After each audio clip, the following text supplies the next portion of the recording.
Okay, so we're recording now and we'll get started. Can everybody hear me? Okay, so Ahadi 101, Introduction to Ayurvedic Nutrition. The objectives of today's lecture are that by the end of this lecture, you should be able to define what is Ahadi and enumerate the many benefits, list the 5 Mahabhutas, which also otherwise known as Pancha Mahabhuta. So again, this is repetitive at this point. The Pancha Mahabhutas have been enumerated several times in the last lectures. The Rasas, which are the 6 tastes, and the 3 pillars of good health. We will hope that you can give some examples of Ahadi from each of the 5 elements, each of the Pancha Mahabhutas, like what would be an earth-dominant Ahadi or a water-dominant Ahadi. Understanding the concept of Prawn, and understanding the connection of the Rasas and the 3 doshas. So these are the goals of tonight's lecture. For home study, in addition to any forum and blog posts and quizzes that we've assigned, please investigate macronutrients and micronutrients if you haven't studied these in college, if you didn't take a nutrition course. Just so we know that you know the difference between macronutrients and micronutrients, which due to the, macro and micro, hopefully it's not really hard, but you should just be able to quickly understand what those are, the difference between supplements and whole foods and so on and so forth. And we have a PDF in the Ahadi 101 course that you can look up for that information. So tonight we'll be using some Sanskrit terms. Ahadi, which is defined as a compatible food. What is ingested, what goes inside. That's the literal definition of Ahadi. So in this course we use that to refer to food that is beneficial for dosha, the physical body, the mind, and the spirit. So is it items we can eat, chew, lick, or drink, etc.? We will, think about how we ingest these items. Viruddha is incompatible food. So sometimes the temperature of the food, the processing of a food, if it's incompatible with, your particular dosha or that of your clients, if you're eating at the wrong time of day, or a more difficult to digest time of day, eating out of season, and then eating non-organic, non-local food. So this is unique to Ayurveda, this Viruddha, incompatible food. In the West, they really don't look at food that way. And then Shad Rasa, which is Shad is 6, and Rasa, one of the many definitions of Rasa is taste or diet, incorporating all 6 tastes. So the 6 tastes are sweet, sour, salty, pungent, bitter, and astringent. And we require all 6 tastes, but most doshas are compatible with only certain tastes, and the rest of the taste must be in small amounts.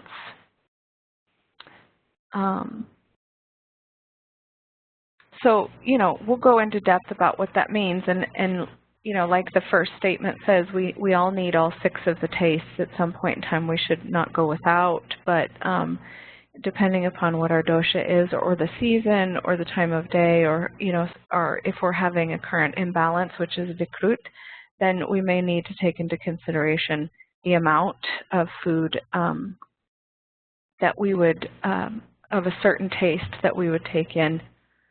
If we're very predominantly Kapha, we would eliminate, or not eliminate, but really not take in quite as much earth element, sweet, rasa, because that is very Kapha building. But does that mean that Kapha can never have sweet? No, of course not. We would never even, everybody needs the sweet taste. Sweet is very sattvic. Sweet is very amenable to a yogic, Vedic diet. So we need sweet taste no matter what our dosha is. But we just have to pay attention. And there's different ways as you progress in Ahada. You will learn spices to add to your foods and ways of preparation that can help the digestibility and the bioavailability of certain nutrients and the compatibility. So for instance, you know, cooking, you know, maybe you add a little bit of black pepper and cumin seeds when you're making your rice, and that makes it more easy to digest and gives it a little bit of spice that can make it more compatible for Kapha dosha. And stuff like that. That's a very simple example, and you can make it as complicated as you want to, but it's really just as simple as something like that. Ojas is our vital immunity that we're born with and that we also create through the ingestion of proper ahara. And then nidra is sleep, which is one of the vital pillars of health, and then brahmacharya, which is literally means sexual restraint. And we'll talk here in the next slide about why these are important.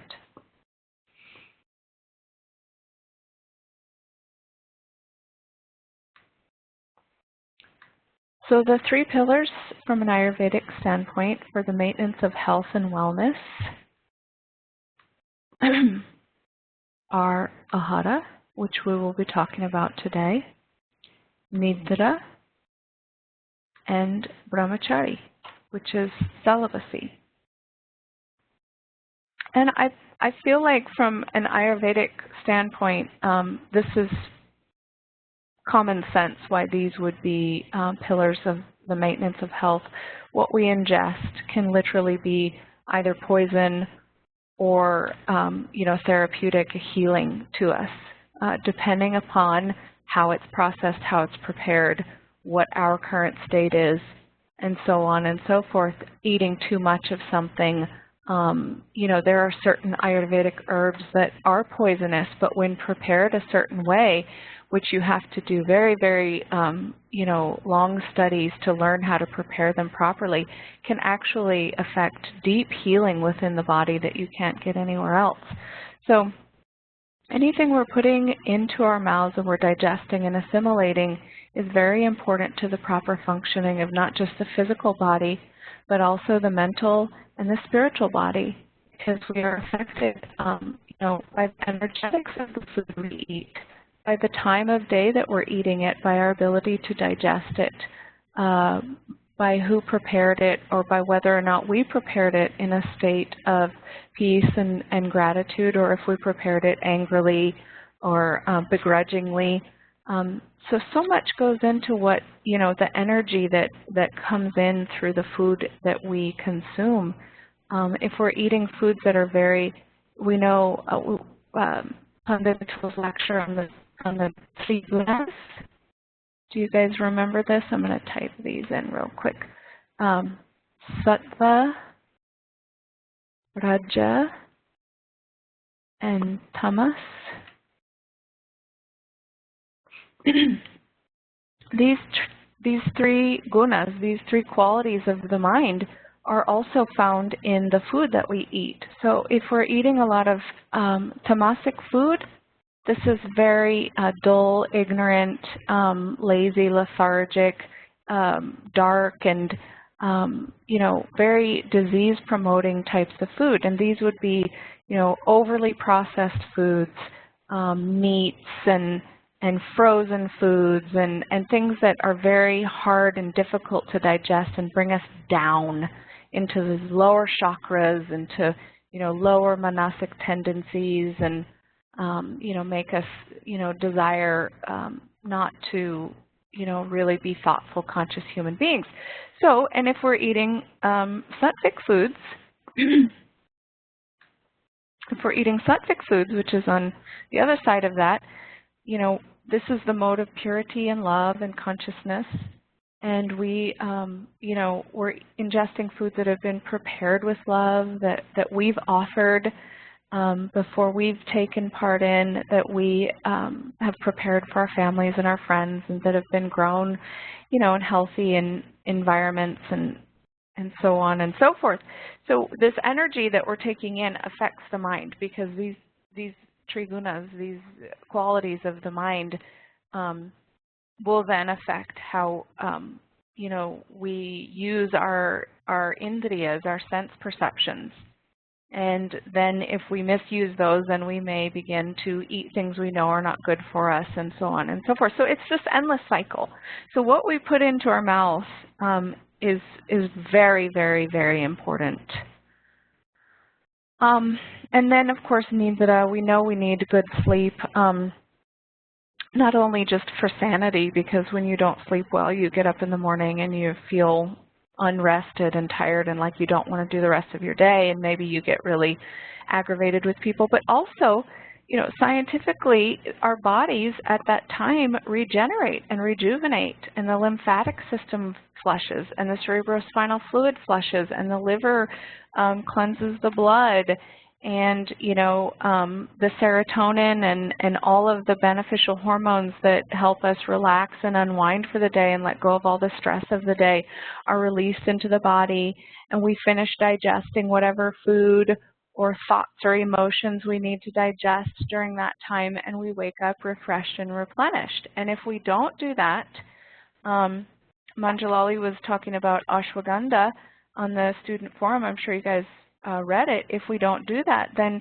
when the cortisol drops in the morning to wake us up, our body isn't able to regulate it, because our adrenals, you know, are too stressed out because we're not getting any sleep. So then we can't flush out all the extra cortisol, and we have all this cortisol and all these other stress hormones floating through our body all the time, and we're not getting enough sleep as a result of that then as well. So then you see the cycle continues. So whether we're talking about food or sleep, you know, you can see that they begin to feed off of each other. You know, lack of sleep then turns into, you know, the body's inability to sleep, right? And then when you haven't slept well, you crave ahada, you crave sugar, or you crave stimulant, very rajasic foods to give you energy, but it's false energy, it's not true energy. And then you're just taxing the adrenal glands and the liver even more, which is preventing the ability to sleep. So does that make sense to you? It's just this endless cycle, and it's very common sense when we think about it that way, but it's very difficult in the heat of the moment when you're stressed out at work or with relationships or moving or, you know, whatever it is that you're doing. You know, it's hard to stop and see that. And then, of course, we practice brahmacharya because we know that this vital life force within us, this Prawn that pervades the entire universe and us as well, needs to be preserved and protected properly. And when we're, you know, not being true to that practice of brahmacharya, then we are wasting these vital tissues and elements and energetics within the body. So, as you learn about the saptadhatus, which are the 7 bodily tissues, you will find that the last tissue, they all build upon each other. The last tissue is called shukra dhatu, and it is literally the reproductive fluids. So if somebody is, you know, more promiscuous by choice or, you know, however, and it's everybody's choice, there isn't judgment here. But, you know, if you're not, even if it's just with your husband or your wife, you know, you're releasing, you're depleting your shukra dhatu, which after shukra dhatu, ojas, which is our immunity, is formed. And if we don't have, you know, bountiful amounts of shukra dhatu, then we don't, we don't produce healthy ojas, which is our immunity. So that's another pillar of maintenance of health and wellness. So I feel like I went over why Ahadi is important in Ayurveda. In the right amount, in the right time, it is medicine. At the wrong time and the wrong amount for the wrong dosha, it can be the beginning of imbalance. And we'll go over what the right times and what's beneficial for the doshas here in another slide. So it is important for the continuation of life. It is important for maintaining balance of the doshas, maintaining the health of the dhatus, which are the 7 bodily tissues, the sapta dhatu. I'm going to write that. Sapta dhatu. And of course, it gives us strength. It maintains health within us. If we are pregnant, it is helpful and beneficial in maintaining the life of a fetus. And then it gives us, it helps us maintain and circulate Prawn within us. And, you know, if we're practicing certain yogic practices, then we're able to control that Prawn and where it goes. So what are the types of Ahadi according to Ayurveda? We have plant-based. So that is anything from gum, resins, plants, fruits, roots, stems, vegetables, flowers, you know, seeds, grains would fall under plants. Animal-based, Vedic diet, we use honey and milk, vegetarian diet. And then minerals. So we could be talking about salts, minerals from the sea, seaweed. You know, minerals are vital to the body's maintenance and balance of hormones. So we need to maintain healthy levels of minerals within us. And for instance, Himalayan pink salt has over 80 to 90 trace minerals within it. So I'm Pitta dosha and I don't really need a lot of salt, but I will use Soleil solution sometimes in my water, not all the time, to get some trace minerals. It's a very good way to get trace minerals. So Ahadi, like everything else in this universe, including us, is made up of the Pancha Mahabhutas, the 5 great elements, which are earth, water, fire, air, and space. Here are some examples of earth-dominant food: wheat, milk, sweet potatoes, eggplant, yams. Any type of animal-based foods except fish is not considered earth-dominant. But root vegetables, sweet vegetables, because earth is made up of the sweet rasa. Then water-dominant food, things like watermelon, obviously cucumber, coconut water, rice, and dairy products. So, you know, rice and dairy products are also an earth-dominant, but they have water-dominant or water in them as well. And then foods that have a lot of water within them, like melons and cucumbers, and you know, what's that type of lettuce that is just basically iceberg lettuce? You know, things like that that are very obviously celery. Actually has a lot of salt in it as well, but it's got water element in it as well.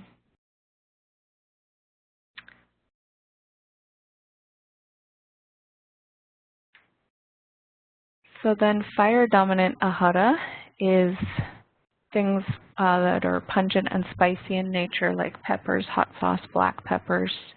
There are certain vegetables like mustard greens. I think it's arugula or one of those that's very spicy as well.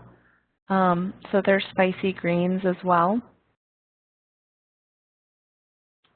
Eggs and fish are I think eggs are still in the earth dominant Ahara Pradipa, and fish would be element. Fish is very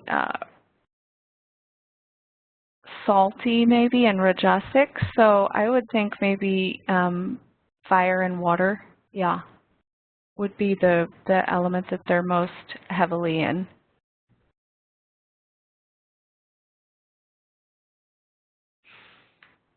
Air dominant Ahara are raw foods, beans, legumes.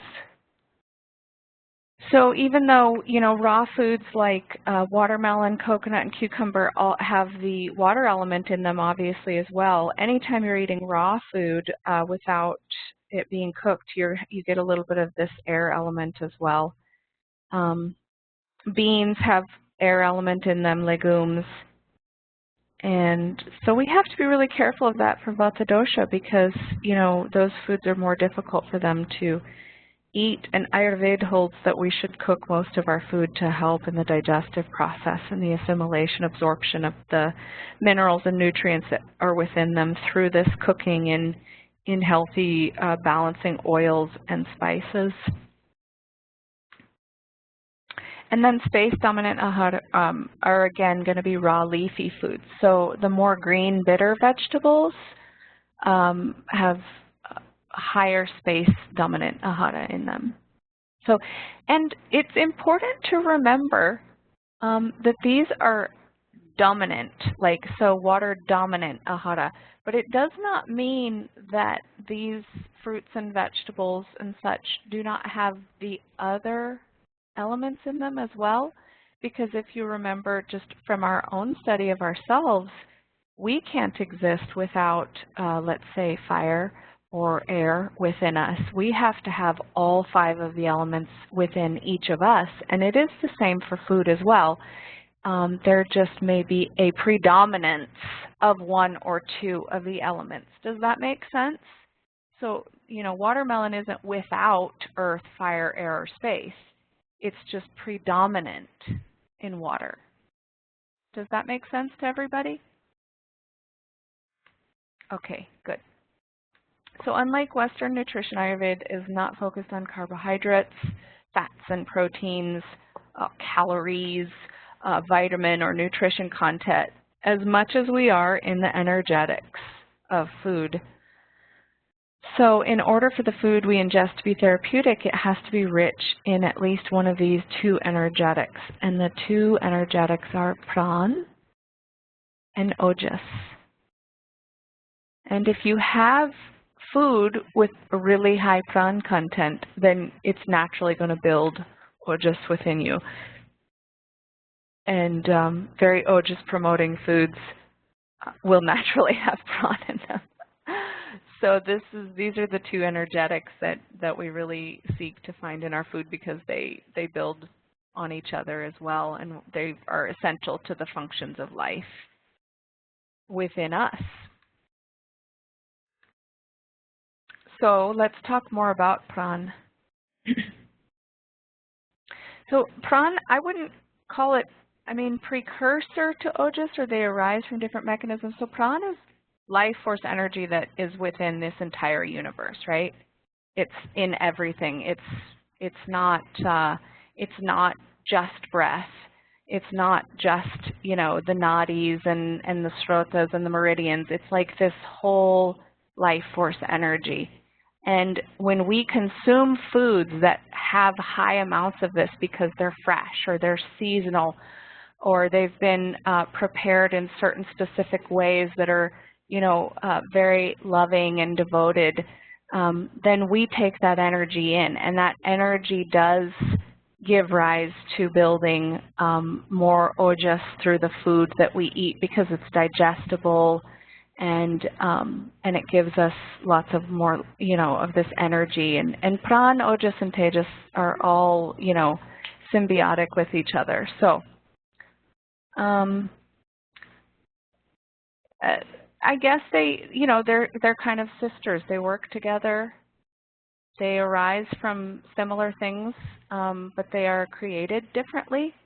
So Ojas is created through you know, our karma, there's a whole Ojas class we're going to go into, but through a karma at birth, we are all given a certain amount of Pata Ojas within us. And then also once we're born, then we create Ojas as a result of perfect digestion of food. So how do we get perfect digestion? Through eating foods that are high in Prawn and that are compatible with our dosha. So Ojas is created by foods with a lot of Prawn in them. But that's not the only way it's created. And they serve, you know, functions differently within the body. Does that make sense? It's kind of a perfectly good. That's cool. Prawn is the reason that a fruit or vegetable emanates a fragrance or tastes sweet and juicy and has vibrant hues. Certain types of food are filled with prawn, so we would want to eat more of these. And then the foods that have little or no prawn, we would want to avoid these. So, I mean, I know we've all seen them or you wouldn't be here, but I mean, going into a grocery store and buying a food that, you know, that is so processed that it begs the question, is there any real, you know, true plant or grain or milk that, you know, that it started out to be? I mean, is that really even still in there? And if it isn't, where's the prawn? And if there's no prawn, what does the body do with it?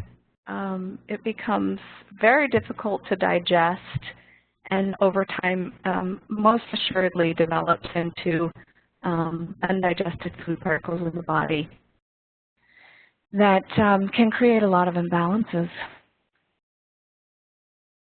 So foods with prawn, fresh, plant-based foods, preferably organic and or locally grown. So this is an important one. You know, I personally was really hardcore about organic for a while till I realized, you know, the requirements for actually labeling something organic don't necessarily fit my criteria, and B, you know, the poor local farmers would have to just spend an arm and a leg to label their food organic.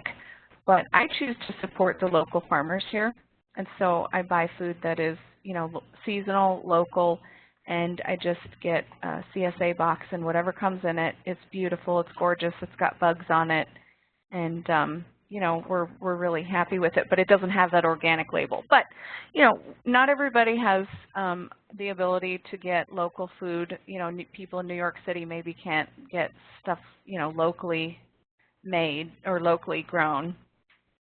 So we just do the best we can. Anything with conventional pesticides or herbicides will kill prawn. Okay, and that is important to understand. If we're putting stuff on our food to kill a bug, we're also killing the life force of the food that we're putting it on. And then what is that doing to us?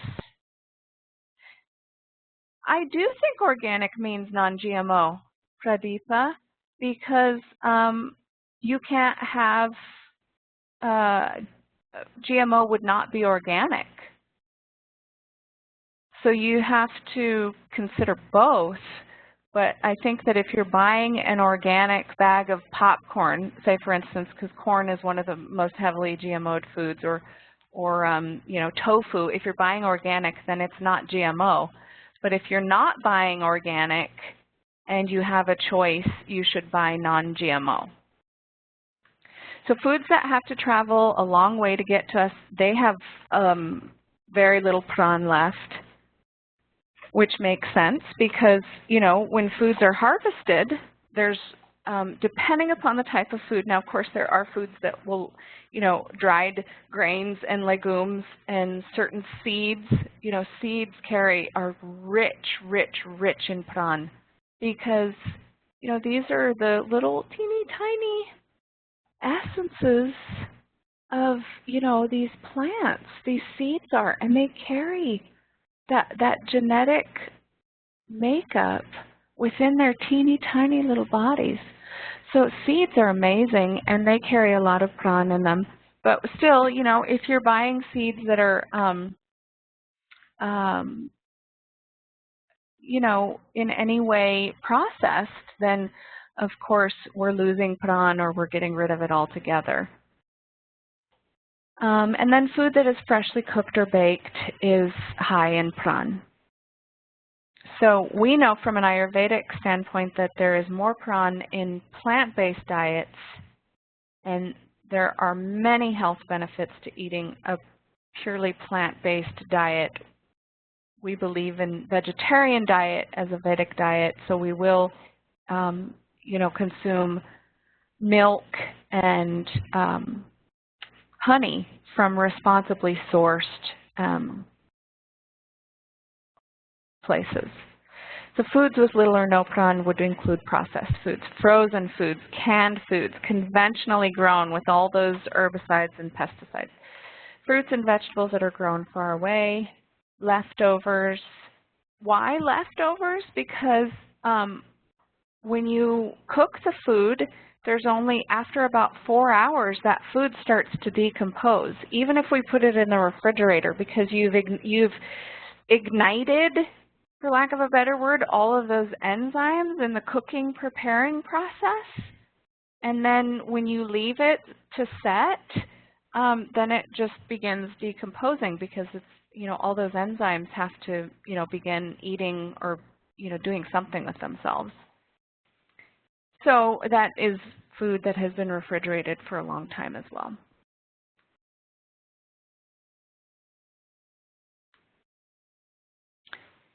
Now let's talk about animal-based protein versus plant-based protein, and what does Ayurveda believe?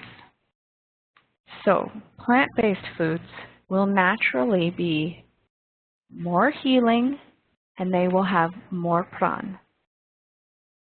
And that's just common sense. That's not even any type of judgment or anything. But when you're killing an animal to eat it, you're essentially snuffing out the life force, the prawn within the animal to eat it. So that is not necessarily the case with plants and vegetables, because unless it's a root vegetable, when I pick kale from my garden, those leaves, the plant didn't die, and also it is, believe it or not, the dharma of a plant, of a wheat, stem, of legumes, of these foods that are grown in Mother Nature. It is their dharma to be food for, if not us, for other animals in this universe, in this creation.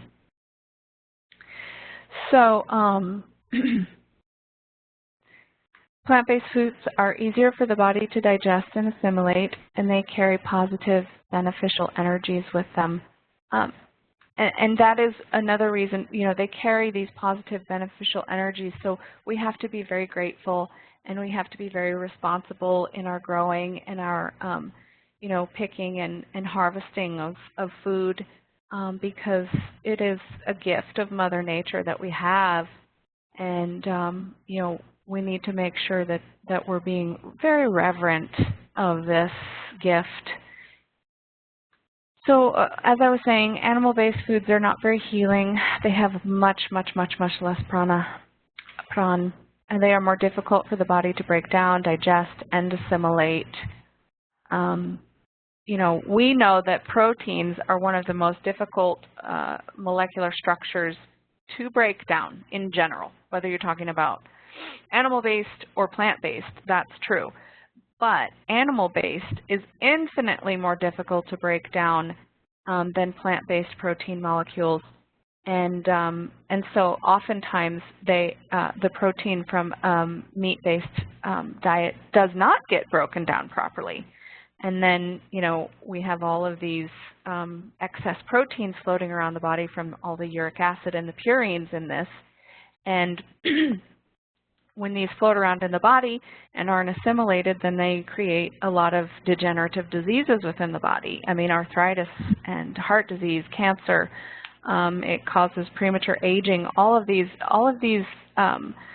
very common imbalances in the West are due to a really high meat protein diet. They are earth element, and they are tamasic, very heavy. Yes, that is definitely one of the reasons. And if you ever look at the molecule of a protein, I mean, it's very complex. And they are building blocks, so they're meant to build. And at a certain stage in life, or if we're, Kapha dosha, or if we're not very active, we don't need a lot of building blocks in life. And if you look at plant-based diet, there is protein in grains, in legumes, in seeds and nuts, even in vegetables. There are protein. We have this whole thing of these 8 essential amino acids, which we need because the body can't make those on their own. So we have to get them from food. But if you combine foods, or if you eat a well-balanced diet, even if you don't combine within one sitting, you will, believe it or not, be getting all of those essential amino acids from the food that you're eating. You don't have to eat them all, in one sitting, whether it be a steak or beans and rice mix. The body will store protein. So it's a myth that you have to get, as a vegetarian, that you have to make that combination within one sitting. The body does store protein, so that's that's good. But because it stores protein, if we have too much protein, if we have too much of the type of protein that we can't digest, then we get all of these really bad imbalances, autoimmune diseases, degenerative diseases, that affect us in lots of really negative ways. And then, of course, we know from studying Ayurveda that when you're killing an animal, there's a karmic retribution to that for food. And also, all of the stress hormones that are released within that animal. I mean, I honestly don't even like to talk about it because I don't really like to think about it very often, but there's really no way to kill another living being without, fear and maybe grief, maybe even anger or confusion and sadness, without stimulating these responses within this other living being. There's just no way to do that. So we ingest that. If we eat other living beings, that gets taken into us. And don't think it doesn't affect us deeply, even if we're not aware of it. So from an Ayurvedic standpoint, a lacto-vegetarian diet is best.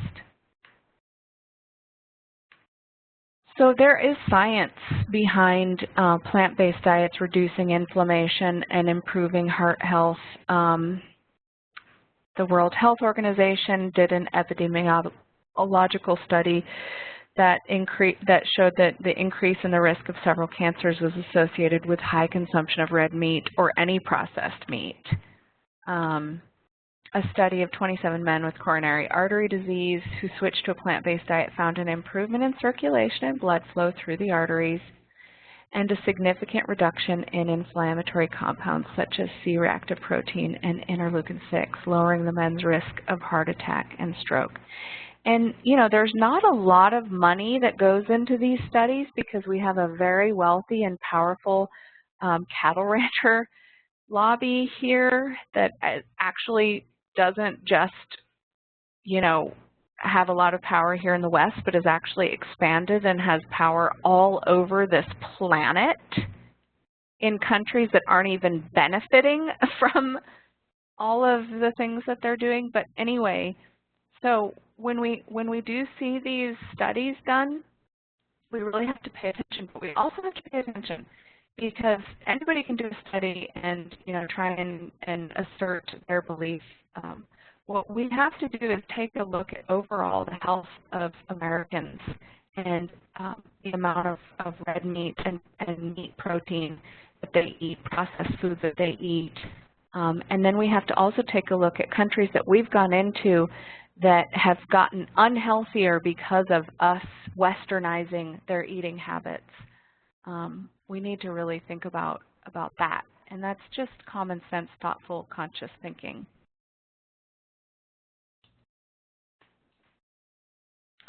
So more study findings about plant-based diets. They reduce the risk of metabolic syndrome, which is the high blood sugar, high cholesterol, and excessive weight. They improve outcomes in diabetic patients. They can promote weight loss, including in groups where weight gain is considered normal, such as in postmenopausal women. You know, so a postmenopausal woman might be told, listen, there's nothing you can do about it. This is just the stage you're in. You're going to gain weight. But that's not true. It doesn't have to be that way. And plant-based diets reduce cancer risk.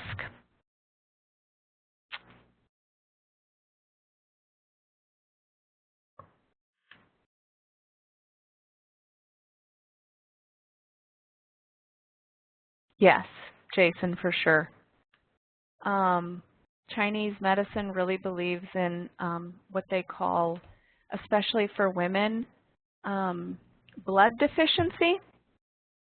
And they will say that the quickest way to build blood in a woman who is, you know, we could call it anemic or iron deficient.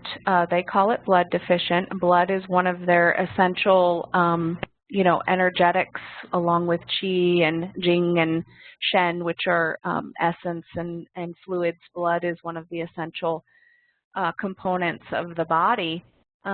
So when a woman or when a man is, you know,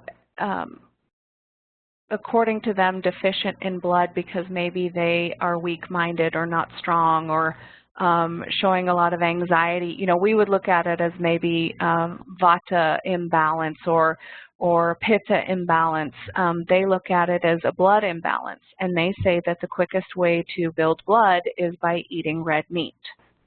You know, and you can see the Chinese are not obviously promoting a vegetarian diet for the most part in their country. Maybe they used to, but they don't so much anymore.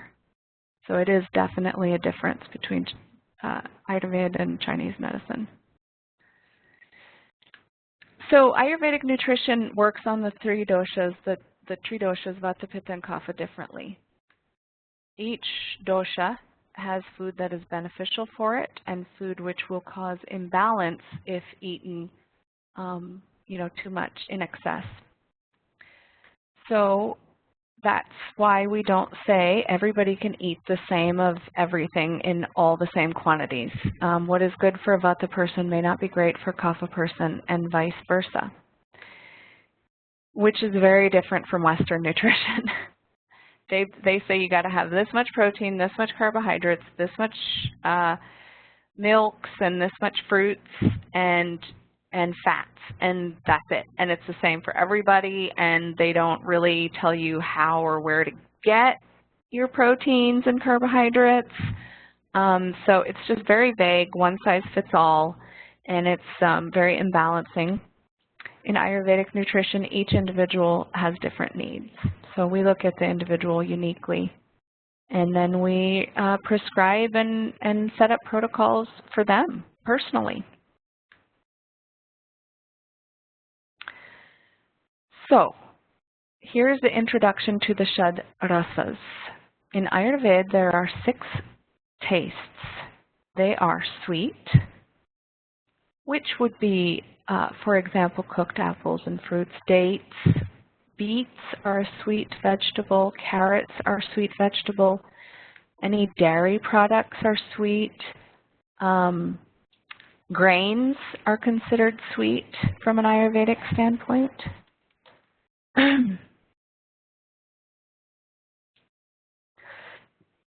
And then we have sour. So things like sour cream, yogurt, and certain fruits are sour. You know, certain fruits that are picked unripe, which may at some point in time become sweet, are actually sour or even astringent. Salty foods include nuts and seeds, and then salt. And then there are some salty vegetables as well. Celery is a salty vegetable. Zucchini can be a salty vegetable. Then bitter foods are things like leafy greens, especially spinach and kale. Spinach can also have high sodium content in it. Pungent foods like onions and garlic, for instance, and other, you know, spicy, heating, fiery foods Onions and garlic are rajasic, Pradeepa, for sure. I mean, the swamis in my lineage will not eat anything with onions or garlic within them. They're very rajasic in nature. And then astringent foods are dried fruits or berries, and legumes are very astringent in nature. So why are these 6 tastes so important? Knowing about these tastes is important because each rasa has a different effect on different body constitutions, which are the doshas. So for instance, one rasa may have a beneficial effect on one dosha but cause an imbalance for another dosha. So let's look at these beneficial rasas for vata dosha. Because of the air and ether qualities of vata dosha, sweet, sour, and salty tastes are very balancing. They are heavier. They have more earth and water and fire qualities within them. And so they are balancing to air and ether quality. And harmful rasas are bitter and astringent, and in some cases, something too pungent, too spicy would be considered imbalancing for vata dosha as well, because pungent is air and fire. And although vata dosha needs some fire in her, you know, if we have too much air and fire, it just dries everything up. So pitta dosha, that is made up of fire and water qualities, elements mainly, sweet, bitter, and astringent tastes are very beneficial to pitta dosha. And harmful tastes would be sour, which is made up of fire and earth, and pungent, which is made up of fire and air. Eating these will cause excess pitta. And also we say eating too much salty foods for pitta dosha could also lead to an imbalance, because salty is fire and water. So pitta dosha is fire and water. So literally salty and pitta have very similar elemental structure. And then Kapha dosha, which is the dosha of earth and water, is really needing to balance out that earth and water with air and ether qualities that are found in astringent and bitter foods. And then Kapha can also do the pungent foods because they are fire and air. So those two qualities of fire and air can be very warming to a cool digestive system that Kapha may have, and the air is good to lighten up the heavy earthy qualities of Kapha. So harmful rasas for Kapha would be sweet, salty, and sour. And the salty is fire and water, sour is fire and earth, sweet is earth and water. So these are the harmful ones for Kapha dosha. I'm going to go through these kind of quickly so we can hopefully finish. Looking at the food nutrition facts from a Western nutrition versus Ayurvedic nutrition, we know that Western nutrition focuses on calories, the amounts of nutrients, carbs, fats, proteins, vitamin, and mineral content. Pungent is fire and air, and astringent is air and earth.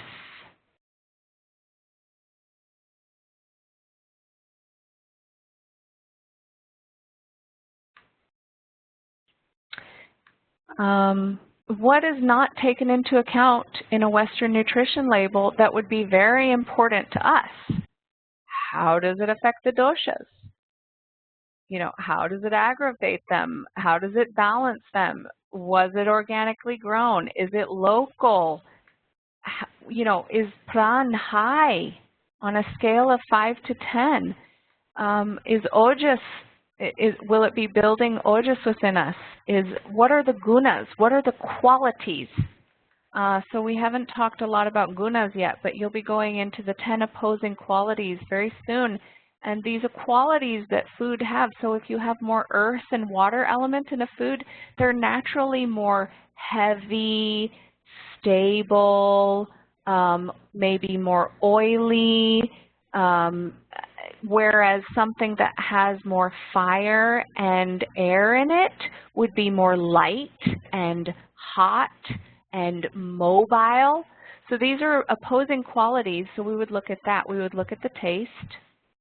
We would look at the virya, which is the energetic, the potency of the food. If it's earth, then it's going to be naturally more cooling. If it's fire, it's going to be more heating. And that's just a generality, but that's true. And then the vipak, which is the post-digestive effect. You know, if you're taking in a sweet food, generally there's going to be a post-digestive effect of either sweet or, you know, bitter, astringent, pungent. So we'll go into all of that later dates, the vipaks of food. And then protein source. Is it a plant or an animal protein source?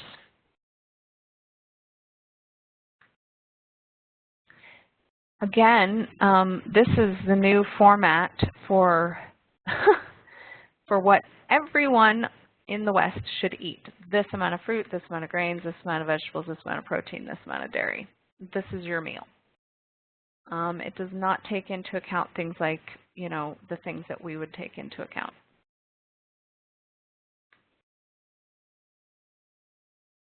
And then we have a student in group 22 who came in and customized it. My plate for Pitta Kapha. This is really cool. So they want to favor sweet, bitter, and astringent foods because they're Pitta and Kapha. They want to avoid sour, spicy, salty foods. He made recommendations for condiments: black pepper, turmeric, cinnamon, coriander, cumin, fennel. We can't see the rest of these, but that's okay. And then he talked about what kind of dairy. What are dairies that are okay for pittas and kaphas? Unsalted butters, unaged and unsalted soft cheeses, goat's milk, yogurt, ghee, cottage cheese.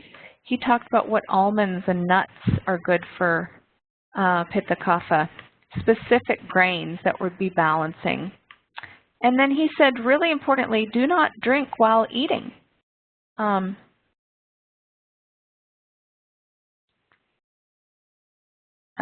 So dry white wine, juices, pineapple, teas, black fennel, mint, and chamomile.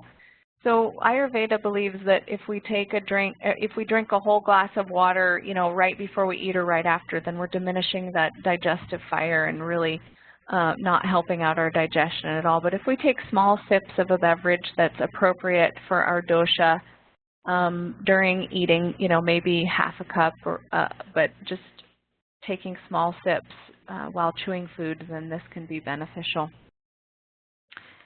Can anybody see the incorrect ones for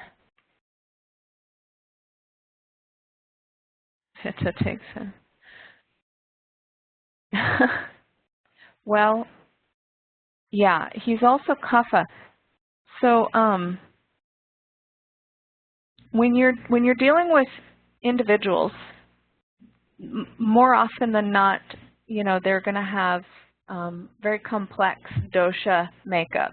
So it's not always going to be just straightforward pitta or just straightforward kapha. So we have to attempt to keep as much of that in balance as possible. But still, taking spicy foods would be imbalancing, even though there's kapha dosha there. We want to focus mainly on bitter and astringent. You could do warming instead of spicy. You know, there's lots of different options that you can do here. But if we're talking about not having salty food, then yogurt is very salty. Or I mean, excuse me, sour food. Yogurt is very sour.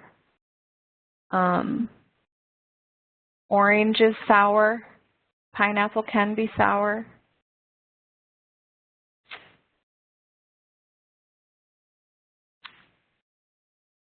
So anyway, do you guys see kind of the point though?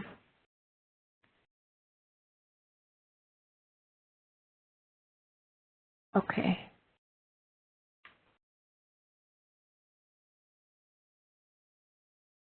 Well, here's the deal, Pradeepa. Really quickly, there are different stages of life that are ruled by the doshas. So Kapha is the first stage of life, then Pitta is kind of the second stage of life, and then as we age and go into menopause around the age of 50, we hit Vata stage of life. So, but we are not a different dosha during that time. We just have the influence of that dosha upon our own constitution. Does that make sense?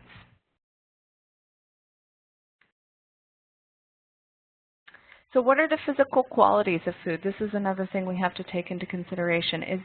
These are the gunas that I was talking about, the 10 opposing qualities. Is it heavy or is it light, warm, cold, dry, or oily? These qualities will affect each dosha differently. How does the food affect your mind? Does it make you feel content, mentally lethargic, prone to anger? This would be sattvic. This would be tamasic. This would be rajasic qualities. And what are the conditions you're eating in? Are you taking your time? Are you rushing? Are you able to sit quietly? The environment that you're in affects your digestion. And so you want to have a more calm, peaceful, reverent environment to eat in.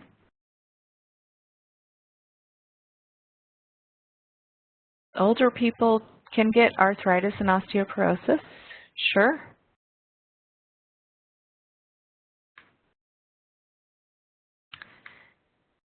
So we consider also whether food is raw versus cooked. Raw food is not good for Vata dosha because raw food has air and ether.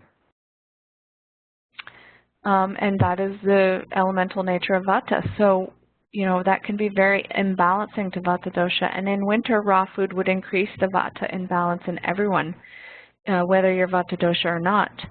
So the raw food movement says that raw food is beneficial for everyone, but this is simply not true. And I can actually speak from experience, and maybe some of you have tried it as well, but I spent some time with my partner on a raw food diet, and it was now I look back, I'm far enough away from it to see how funny it was, but my partner's Vata dosha, and it was a challenge for sure. And just the lack of the ability to digest it. I was never able to break that food down. So also there's a spiritual connection with food, which we've talked about. I think hopefully you guys understand that. How the food is grown, prepared, cooked can affect you. How you are accepting the food. When you take food in, are you grateful? Are you reverent for the gift that it is? Are you grateful to the people who have, you know, been laboring over these harvests? We have to really be conscious human beings. That's one of the myriad beautiful things about Ayurveda is we're asking ourselves to be more conscious. Do we have complete control over everything that is happening in this world, in this environment? Absolutely not. And that's not even the goal. But to be conscious about it, to pray for the ability to make decisions that are beneficial for the entire universe, not just ourselves, in the food that we're eating, in the lives that we're living, the relationships we have, the work that we do, so on and so forth. God is everything, and so we have to live that, understand that, and be grateful for it. So when you cook over fire, that's adding more Agni, more fire element to the food, and this is more beneficial than heat from a microwave for a lot of reasons. So here's some additional tips. If you don't know how to cook or don't cook often, learn. Just try. Take the time. There's some really easy Ayurvedic meals that can be added and made very simply with, you know, once you stock your Ayurvedic kitchen and you get all of the necessities, you can make some really easy Ayurvedic foods. It's a simple way to consume more prawn if you're preparing your own food. and enjoy the process. Don't get overly stressed about it. They don't have to be perfect, and just enjoy the process. Go to an Indian grocery store or even stores like Whole Foods that will have lots of different grains and herbs and spices, and look at them. You know, kind of get to know them, smell them, touch them. It's a great way to learn about them and think about easy ways to start incorporating them into your cooking. So that is really a fun practice. If you guys aren't already great cooks, I can say honestly, 100%, I was no cook until I began studying with Manjalali and Atul. Thank God. This school really taught me so much about cooking and the enjoyment of cooking and the enjoyment of all of these beautiful spices we have and oils and different flavors that, you know, different preparations. And now I eat Western food sometimes, and I know I shouldn't say this, but it's so bland. It's so bland. I can't eat spicy foods. It's not the spice, it's not the heat, it's the flavor. It's the way, it's the process of cooking Ayurvedically that opens up you know, the seeds and the spices that we use, and those open up and enhance the, you know, any vegetables or grains we're cooking. So it's very well-rounded. When I say it's more tasty, it's not more spicy, it's just more flavorful. So it's beautiful. And if you, yes, you need to come to the workshops. Oh my goodness. It would be only a great blessing upon you to eat Manjalali and Pandit Atulji's food. I tell you, seriously, this has been a blessing to me. So quickly, we know there are 3 doshas, vata, pitta, and kapha. What is good for one dosha may not be good for another. There are 6 tastes, shad, rasa. Each dosha is affected differently by these tastes. These tastes are sweet, sour, salty, pungent, astringent, and bitter. And a taste that is beneficial for one dosha may cause an imbalance for another dosha. In Western nutrition, the idea is that all foods affect everyone the same. They do not take into account these energetics like the shad, rasa, prawn, ojas, or how these foods will affect each of us and our constitutional makeup differently. But Ayurvedic nutrition takes into account all of these effects on the food and the mind. We take into the account, you know, the energetics of the food, the trigunas, sattva, raja, and tama as well. So thank you very much. I honestly love this lecture. I could probably go on if I were allowed, and I won't ever be, thanks to Manjalali, for like 2 hours. I'm very passionate about it. And it doesn't mean that I don't fall from grace as well. I still eat out. I still have my vices that I know may be not good for me or difficult to digest. But the point is to try, and the point is to really recognize with reverence this gift that food is, and then know yourself. And once you start eating for your dosha, you know, foods that are rich in prawn, you can see the difference. And you will naturally start gravitating towards these foods more. And that's a beautiful side effect of this study. So thank you all. Are there any questions? I think Manjalali has been answering some on the